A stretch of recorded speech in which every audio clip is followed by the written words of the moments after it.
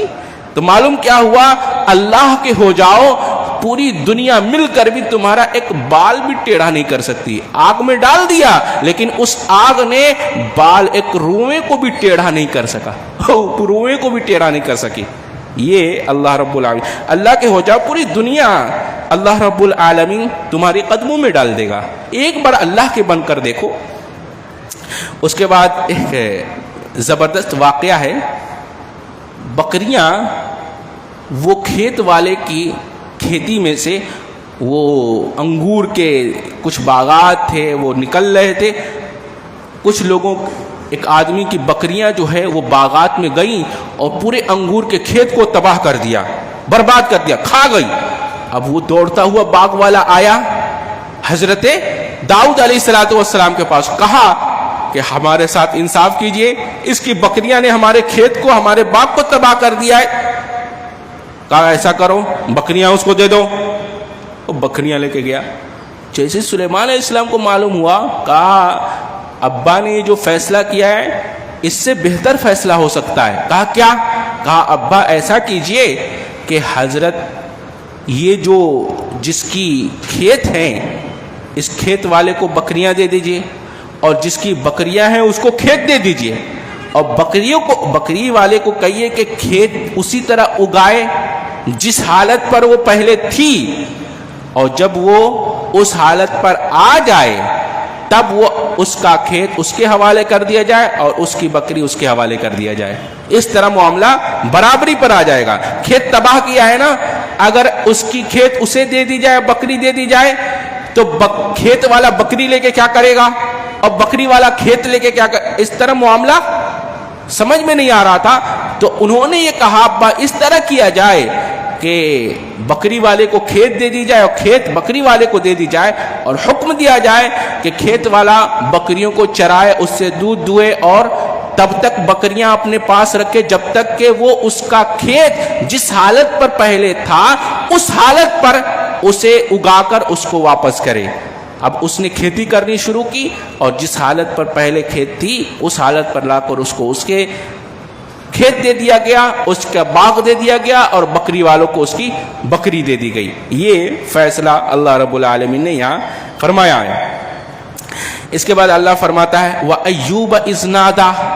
دیکھیے پہلے یہاں حضرت ایوب علیہ السلام کا ذکر ہے۔ حضرت ایوب علیہ السلام نے اللہ کو پکارا، اذ نادا، ندا لگائی مصیبت میں، اور پھر حضرت زکریا علیہ السلام کا ذکر ہے، انہوں نے اللہ کو ندا لگائی۔ پھر زکریا علیہ السلام کے بعد حضرت یونس علیہ السلام کا ذکر ہے، انہوں نے اللہ کو ندا لگائی۔ اس میں کئی نبیوں کا، 3-4 نبیوں کا ذکر ہے، سب نے اپنی اپنی مصیبت میں اذ نادا اذ نادا اذ نادا، اللہ کو ندا لگائی، اللہ کو پکارا۔ اور جب اللہ کو پکارا، اللہ نے سارے لوگوں کی پکار فاستجبنا لہ، سب کو قبول کر لیا۔ حضرت ایوب علیہ السلام ندا لگا رہے وَأَيُّوبَ إِذْ نَادَىٰ رَبَّهُ أَنِّي مَسَّنِيَ الضُّرُّ وَأَنْتَ أَرْحَمُ الرَّاحِمِينَ، کہا اے میرے رب، ہمیں بیماری نے ایسے مس کر دیا ہے, انی مس کر دیا ہے. بیماری کتنی لمبی تھی, پھر بھی دیکھیے انداز بیاں اللہ سے کیسے کر رہے ہیں. بیماری نے مس تھوڑا سا چھو دیا ہے اور اس کو شیطان کی طرف منسوب کیا. وَأَيُّوبَ إِذْ نَادَى رَبَّهُ, ایوب علیہ السلام نے اپنے رب کو پورا انی مسنی الضر وانت ارحم الراحمین, ضر نے تکلیف نے تھوڑا سا چھو دیا ہے, تو اے میرے رب تو تمام رحم کرنے والوں میں بڑا رحم کرنے والا ہے. جو دعا ہوئی اور ادھر اللہ رب العالمین نے ان کی دعا قبول فرما لی. کہا فاستجبنا له فکشفنا ما به من ضر وآتیناه, تو ہم نے ان کی دعا قبول کر لی, پس اسے جو بھی تکلیف تھی اسے دور کر دی گئی. اللہ اکبر. اللہ رب العالمین نے صرف تکلیف ہی نہیں دور کی, جتنے خزانے, جو مال, جو اسباب, جو اولادیں, جو سب ان سے چلی گئی تھی ان کی بیماری کی وجہ سے, اللہ نے سب واپس لوٹا دیا ہے. کس وجہ سے؟ صبر کی وجہ سے. لہٰذا صبر کرو, کیونکہ اللہ اس کا دنیا میں بھی اجر دیتا ہے, اس کا بدلہ دیتا ہے, اور آخرت میں تو بے حساب اللہ اجر رکھا ہے. آگے دیکھیے ذکر ہے حضرت یونس علیہ السلام کا, جبکہ انہوں نے اپنے رب کو مچھلی کے پیٹ میں ظلمات میں, دیکھیں یہاں پر اندھیرا نہیں کہا گیا, ظلمات جمع کا لفظ لا کے, اندھیروں پہ اندھیرا. ایک تو رات کی تاریکی ہے, دوسرا سمندر کی تاریکی ہے, تیسرا مچھلی کے پیٹ کی تاریکی ہے. اندھیر ظلمات بعض فوق بعض, ظلمات پہ ظلمات, اندھیروں پہ اندھیرا. اچھا اتنے اندھیرے میں اور ایسے غم میں, سمندر کے غم میں اپنے رب کو پکارا اور اللہ نے فوراً ان کو ان کے غم سے نجات دے دی. ایک مفسر لکھتے ہیں کہ تم غم کے سمندر میں ڈوب کر اس کو پکارو گے, اللہ تمہیں بھی ایسے ہی نجات دے دے گا. انہوں نے سمندر کے غم میں ڈوبے ہوئے تھے, اور اگر تمہارے اندر غم کا سمندر ہے, اس میں تم ڈوبے ہوئے ہو, تو اللہ تمہیں اس دعا سے نجات دے دے گا. کون سی دعا ہے؟ لا الہ الا انت سبحانک انی کنت من الظالمین. یہ وہ دعا ہے جس کے ذریعے اللہ دعا کرنے والی کی دعا کو قبول فرما لیتا ہے. جیسے ہی انہوں نے دعا کی, فوراً آگے فاستجبنا له ونجیناہ من الغم, ہم نے ان کی دعا قبول کر لی اور ان کو ان کے غم سے نجات دے دیا. اللہ اکبر. تو غم سے نجات کی دعا لا الہ الا انت سبحانک انی کنت من الظالمین. ایک مفسر ہیں امام جعفر صادق رحمہ اللہ علیہ, انہوں نے یہ آیت کی شرح میں ان کا ایک قول ہے, کہتے ہیں, بہت توجہ سے سنیے, کہتے یہ ہے کہ مجھے اس شخص پر تعجب ہے کہ جو غم میں مبتلا ہو اور اللہ کی آیت نہ دیکھے, لا الہ الا انت سبحانک انی کنت من الظالمین, کہ جیسے حضرت یونس نے پڑھی اللہ نے ان کو ان کے غم سے نجات دے دی. جیسا بھی غم ہو, دنیا کا کوئی سا بھی غم ہو, تمہیں چاہیے کہ اس دعا سے اللہ کی مدد طلب کرو. فاستجبنا له, اللہ قبول کر لے گا, ونجیناہ من الغم, اور اس غم سے نجات دے دے گا. تو ایک ہے. اور پھر کہتے ہیں مجھے اس شخص پر تعجب ہے جو مصیبت میں, مشکل میں مبتلا ہو اور پھر وہ اللہ کی آیت نہ دیکھے, حسبنا اللہ ونعم الوکیل, کہ جیسے ہی حضرت ابراہیم علیہ السلام نے اس کو پڑھا, اللہ نے ان کو ان کی مصیبت آگ میں راحت دے دی. آگ میں اللہ نے راحت دے دی. بتاؤ تمہیں تمہاری مصیبت میں اللہ راحت نہیں دے گا؟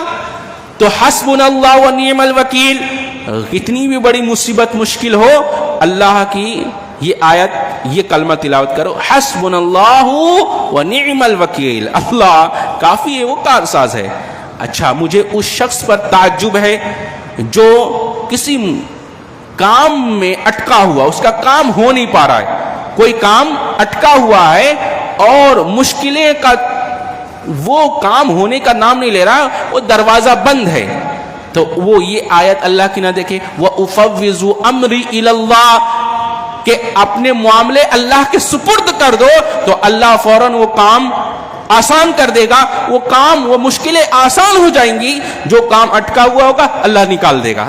اور چوتھی بات, جسے دنیا کی نعمتوں کا غم ہو, یعنی اسے دنیا کی تنگی کا غم ہے, مصیبتیں ہیں, مشکلیں ہیں, پریشانیاں ہیں, کسی طرح کی کوئی تنگی آ گئی ہے, کوئی پریشانی آ گئی ہے, اس سے دنیا کی نعمت چاہیے, تو اللہ کی یہ آیت نہ دیکھے سورہ کہف میں, ما شاء اللہ لا قوت الا باللہ, وہ جو دو ساتھیوں کا ذکر تھا, جسے مومن نے اس کافر دوست سے کہا ارے تو اپنے باغ میں داخل ہوا تو یہ کیوں نہیں کہا کہ ماشاء اللہ لا قوت الا باللہ، یہ جو کچھ ہے اللہ کی مشیت اور اس کی قدرت سے ہے. لہذا جسے اللہ کی نعمتیں چاہیے اسے چاہیے کہ یہ دعا پڑھے. تو 4 کلمہ یاد کر لو، ماشاء اللہ لا قوت الا باللہ 1، اور دوسرا حسبنا اللہ ونعم الوکیل 2، اور تیسرا وافوض امری الی اللہ 3، اور چوتھا لا الہ الا انت سبحانک انی کنت من الظالمین. ہر مصیبت، ہر مشکل، ہر پریشانی، ہر بیماری، ہر غم، ہر کام آسان کرنے کے لیے 4 کلمے کو لازم پکڑ لو جو اللہ نے قرآن میں سکھائے ہیں. اللہ سے دعا ہے اللہ میں اچھی سمجھ، اچھے عمل کی توفیق عطا فرمائے. سبحانک اللہم و بحمدک.